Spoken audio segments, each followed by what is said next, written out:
Mobile Sam. Hey, Dave, is it time for the Sam Amick Show, which is being brought to you by all your Jiffy Lube locations in the greater Sacramento area? Well, as a matter of fact, as we have the nostril cam going on, it's Sam Amick live in the car. Good morning, Sam. Good morning, gentlemen. Only for about 20 more seconds. We're turning onto the home court. We're almost there. Hey, there we go. You know what Sam's got to do? You got dad jobs. Yeah. It's fine. Drop-off day. It's drop-off day. And you know what? He's already lost one. Another one. Sam and I are both in the same vicinity of the countdown begins. And it's hard to believe, but one of these days we'll be sitting around. Oh, man, I sure do miss driving these kids everywhere for absolutely no thank yous whatsoever as they give me weird eyebrow raises like that. We're actually going to miss this someday, Sam. I'll be calling you guys like, dude, what are y'all doing? You want to go to breakfast? You want to go to lunch? Also, don't say it. I don't like. You already lost one. Well, you know what I mean. Yeah, exactly. Be careful. No, I got Avery on the way out, and he's got one in school. Yeah, I mean, that's what I mean. Like, you don't lose them, but they're misplaced. I guess they're not home. Yeah. Anyway. Sam, let's before we get into the Kings, let's start out with something fun to talk about. What's going on with the Lakers? It's funny. Last night, in theme with what we just talked about, I had wrestling booster club duties at shout out Fat Mike's in Elk Grove, a lovely local establishment for pizza and beer, and they had the Lakers game on in the back. And I had a few people texting me about how they were just getting absolutely lit up. So I was admittedly distracted from the booster meeting, watching Mr. Tyler Hero, do his best Steph Curry impression. But yeah, it's not good. They, I think, is it 6 of 8 now, 7 of 9, something like that.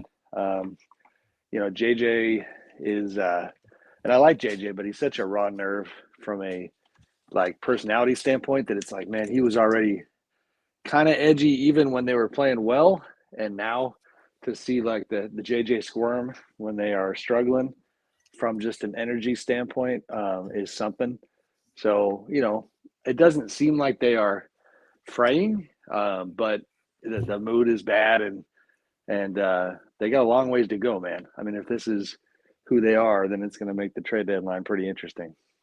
I'm curious some more about that, about JJ, Sam. What do you mean by kind of just he's already kind of an on-edge guy? Like, what are you seeing there? I mean, he's had, I forget the game, but he already had a game where he abruptly cut short the press conference and then he kind of got up from the table. He can be equal parts fantastic media-wise, but also, I mean, I like colorful personalities, so I'm not even mad at it. But I just mean, I think when the room gets tight, you're gonna see it on JJ's face. I think that is that's kind of he wears his emotions on his sleeve anyway.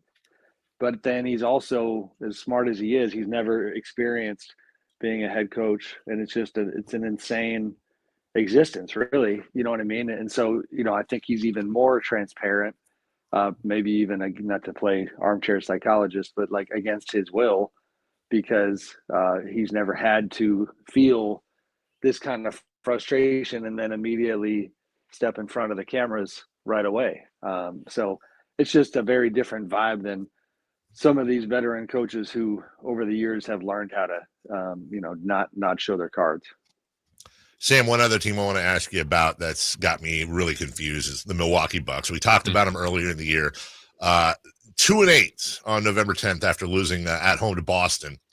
And then since then they've reeled off 9 of 11. In fact, they just got done with a nice 7-game winning streak, stopped by Atlanta last night. But here's the part that's confusing. On the surface, I say, okay, well, they're starting to figure it out, and they're on the right track. And by the way, wins are wins, especially Kings fans know that. But when you look at their recent streak, they beat Toronto, Detroit. Yep. They lost to Charlotte, Houston by 1 at home. That's a good win. Chicago, Indiana, Charlotte, at Miami, good win.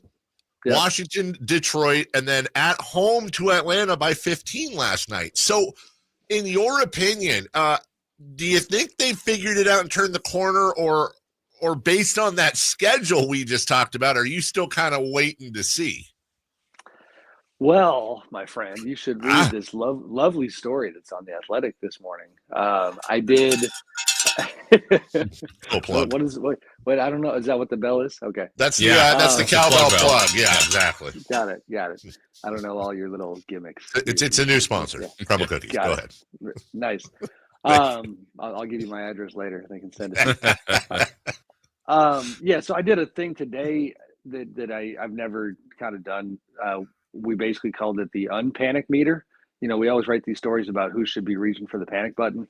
So I picked 5 teams that have actually kind of settled down after there was early panic.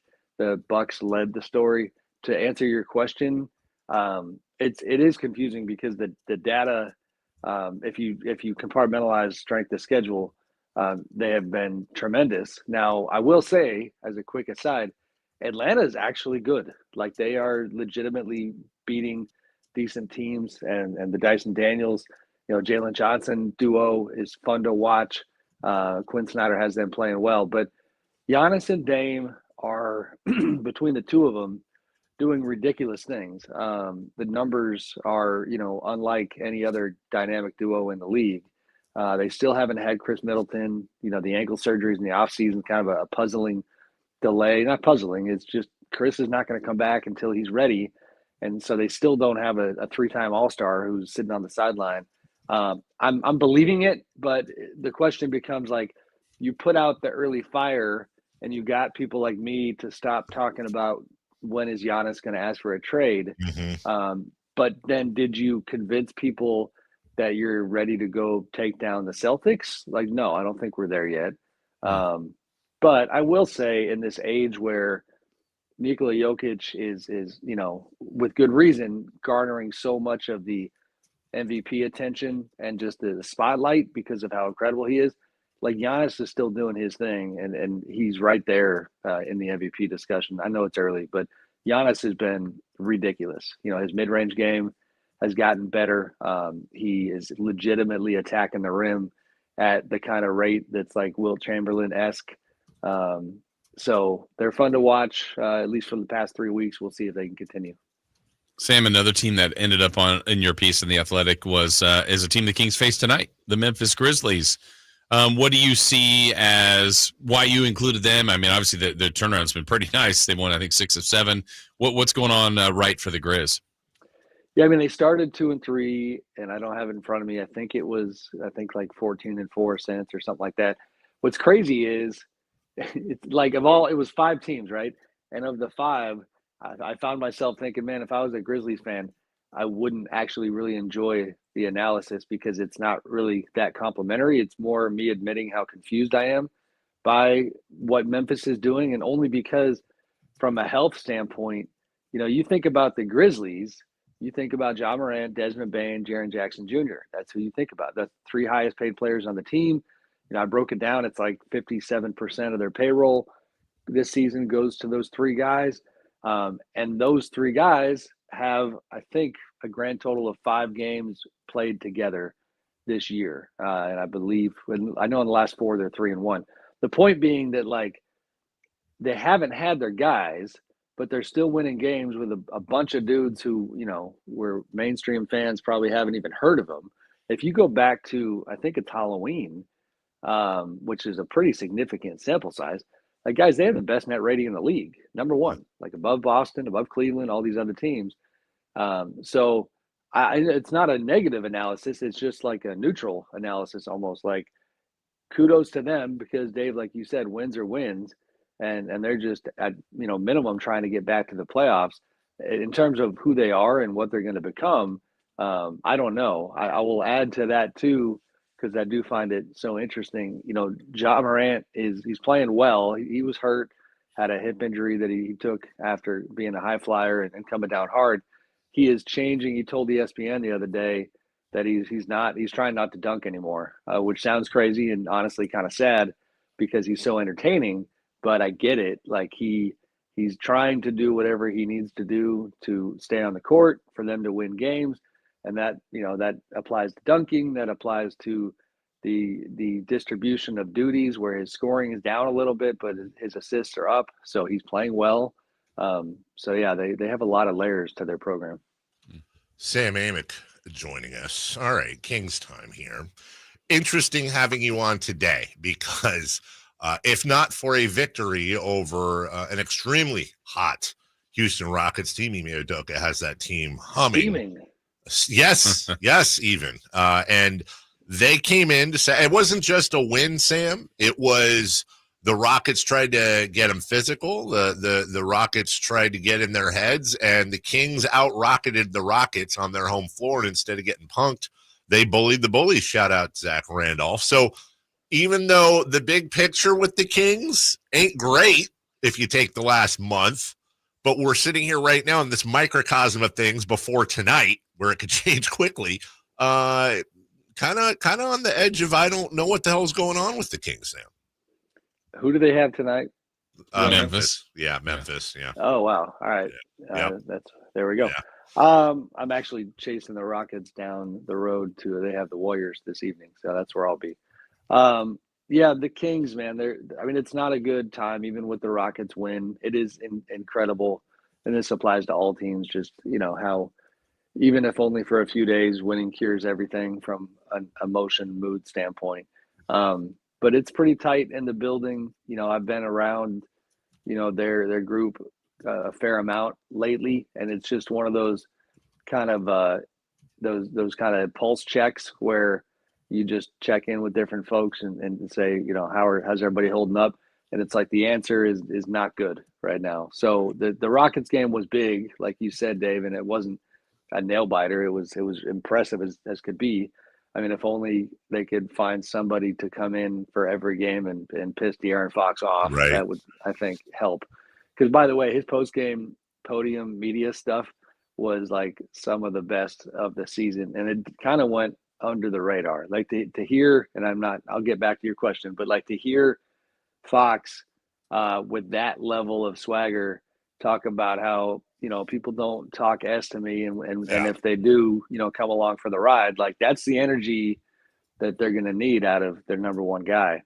So, but you and I have talked, we can be transparent, like off air about how it's somewhat confusing to figure out most years when the Kings have had struggles and you start wondering, is somebody going to be held accountable?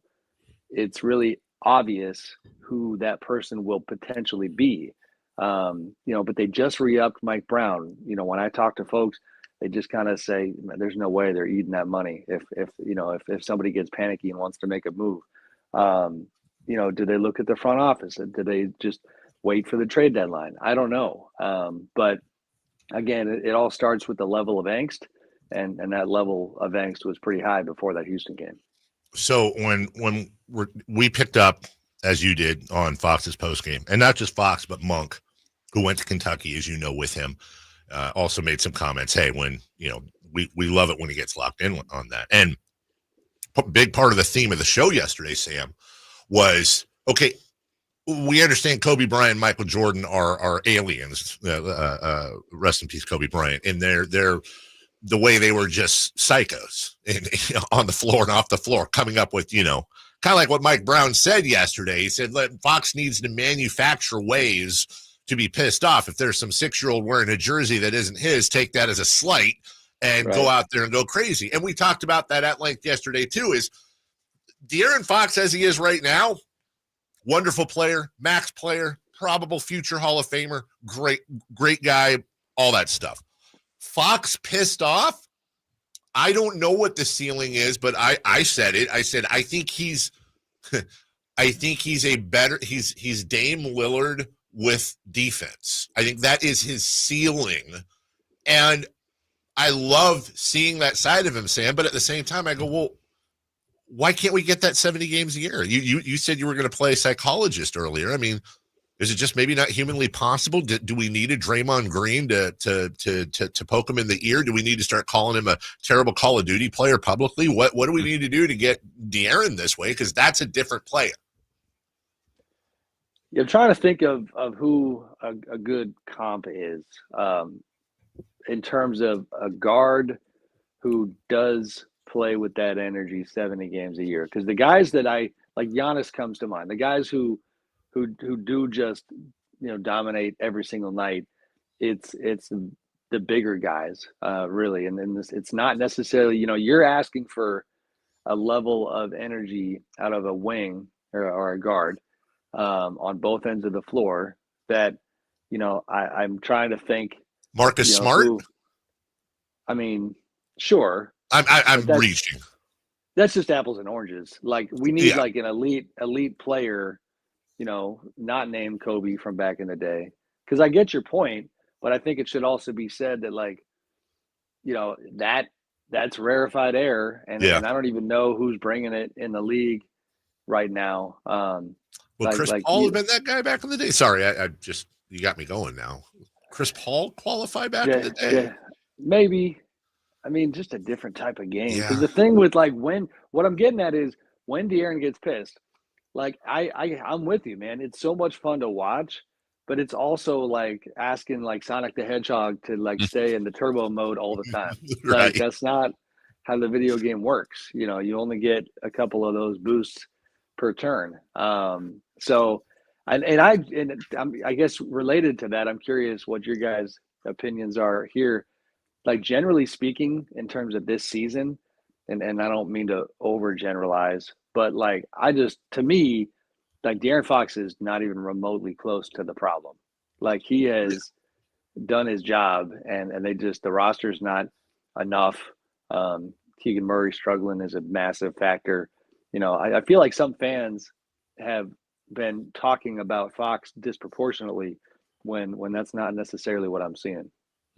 No, I couldn't agree more. Yeah, I agree too. Yeah, I kind of this maybe it works into the comment we were having earlier, Sam, when your quote when you kind of checked in on the people that are worth checking in on the Kings and maybe decision makers or just gauging the pulse of the team. I think you said that their tone was kind of not good. Just so in your past with this team or in others, and I know you already kind of brought up the puzzle of where they are contract wise with Brown, maybe with Monty, just where they are as a team. What's your read on that when they're saying not good? What do you feel like that could lead to if it stays down the same road? I mean, I don't mean to make light of it because you have people's livelihoods at stake, but the part that I have a tiny smirk on my face about is that it is, when it comes to Vivek, and I generally like Vivek. I like talking to him. And obviously part of this job is to analyze the good and the bad. And there's times when he has not enjoyed the way I've covered him. But what I've definitely learned, and he's not alone in this, is that, owners can be mercurial, which is a word I used to use on Ron Artest all the time. But that. And so what it is you're literally just trying to figure out how pissed off is Vivek and what does that look like? There have been times in the past when there was when he was a younger owner and a newer owner who hadn't been through this type of stuff, when by now we would have already heard, somewhat messy anecdotes about ways that he was expressing his dissatisfaction. I'm not necessarily getting that right now, but the general sense is that, he's not happy. Now, I don't want to be wrong on this. I did notice the other night in the Houston game, maybe coincidence, I'm not sure what to make of it, but I don't know if he was at the game, which did so he was not in his seat. So I thought that was interesting. His daughter Anjali was over there with Jeremy Lamb, who, she's with, and the Vivek seat was occupied by somebody else. So maybe something, maybe nothing, but that is he is the North Star right now in terms of just what's going to happen with this team. It's just a matter of, does he see any of these possible decisions as short-term solutions to what they're dealing with? Yeah. Well, if he wasn't in a seat, he wasn't there. Yeah. And I'm trying to think, is this usually the time he goes to that Davos conference in Switzerland or something? We're right around that time where he starts doing, I don't know. You just got me thinking. Regardless, just to interject real quick, it's that. I mean, you can enjoy a win from a distance, but when the temperature is this hot, for all involved, you would hope that he would have been right there to say, hey, look at our tough team bullying the bullies. But yeah, it didn't seem like that was the case.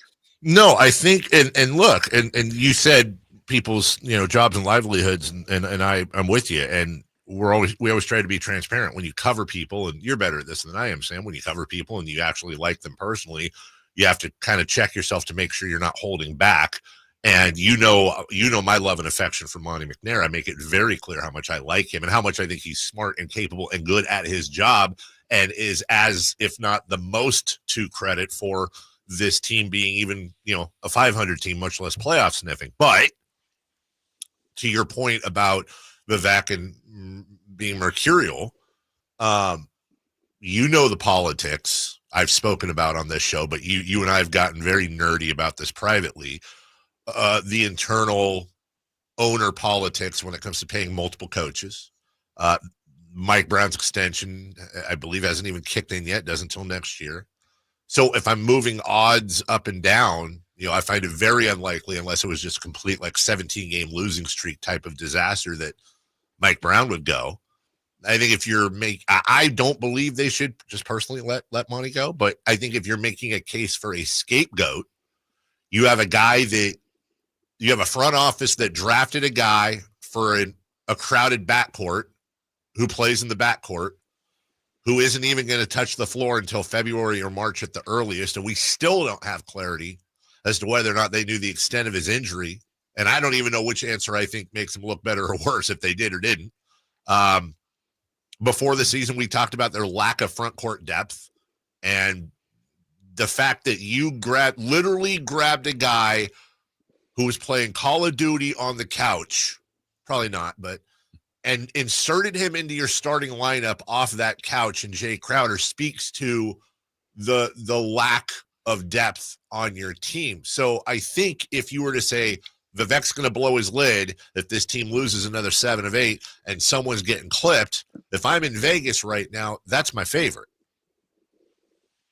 And I hear you on that, and I get it, but man, you better only do that if you actually think that whoever is then in charge, whether it would be Wes Wilcox getting elevated or bringing somebody new in, and Wes, of course, is the assistant GM who's got more juice than a typical assistant GM.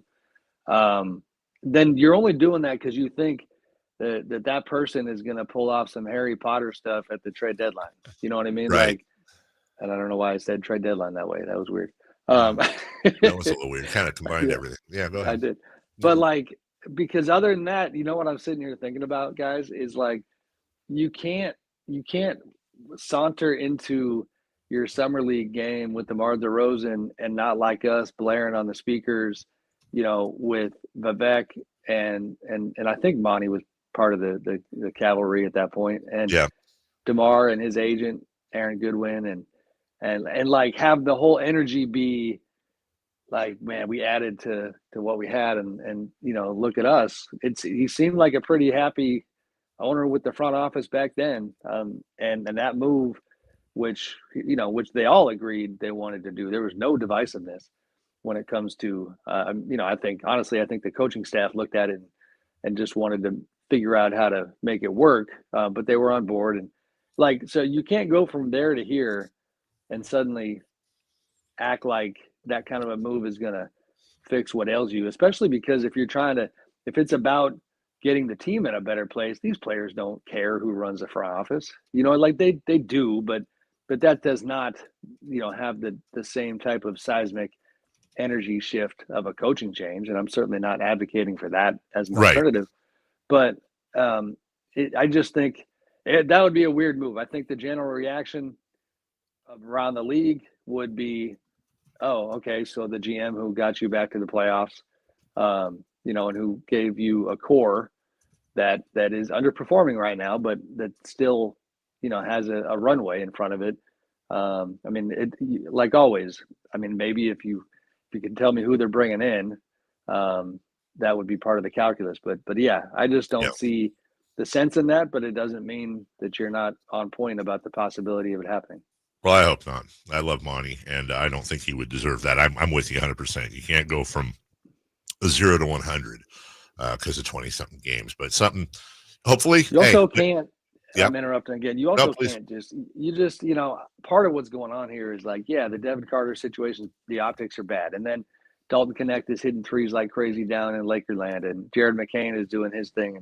And, these are guys, it's the what if scenarios left and right. And yeah, the depth is an issue. So there are things to be very critical of with this team. But again, mid-season changes typically are not providing solutions. We talked about the Bucks earlier. This is a coaching thing, but the Doc Rivers experience has not been better than Adrian Griffin. And I know that's apples and oranges, but yeah, we'll see what the Kings do.